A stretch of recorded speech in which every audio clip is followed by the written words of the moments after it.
আমি চাকরি পাওয়ার পর বাড়ি থেকে অনেক দিন ধরে বিয়ে করার জন্য জোর করছে। এক প্রকার আমার আপত্তিতেই বিয়ে ঠিক করলো আমার বাড়ির লোকজন। বিয়ের ১ মাস আগে দেখা করার জন্য কেনাকাটা করার অজুহাতে বের হলাম মেয়েটির সাথে। বিয়ের কেনাকাটা করতে এসে মেয়েটি আমাকে বলল, কেনাকাটা করার বাজেট কত বলা যাবে?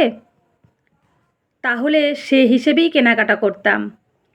বিয়ে করার ইচ্ছে আমার একদমই ছিল না, তাই মেয়েটির ছোট্ট একটা পরীক্ষা নিতে ইচ্ছে করলো। ইচ্ছে করেই বললাম, বাজেটের কোনো সমস্যা নেই, আপনি আপনার ইচ্ছে মতো জিনিসপত্র কিনুন। মেয়েটি আমার কথা শুনে মুচকি হেসে বলল, আচ্ছা।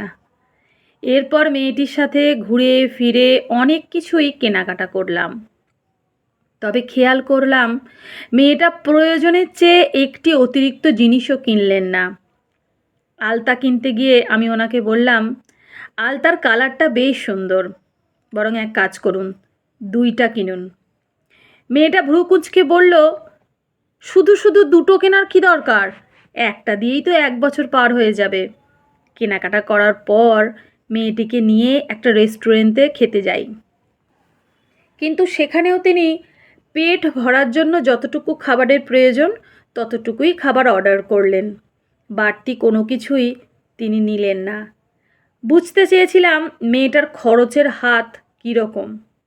বাজেট সমস্যা নেই শুনে উনি সব কিছু বেশি বেশি কেনেন কি না সেটা পরীক্ষা করতে চেয়েছিলাম। তারপর পরীক্ষা করতে গিয়ে দেখলাম পরীক্ষায় মেয়েটি স্টার মার্ক তুলে পাশ করে গেল।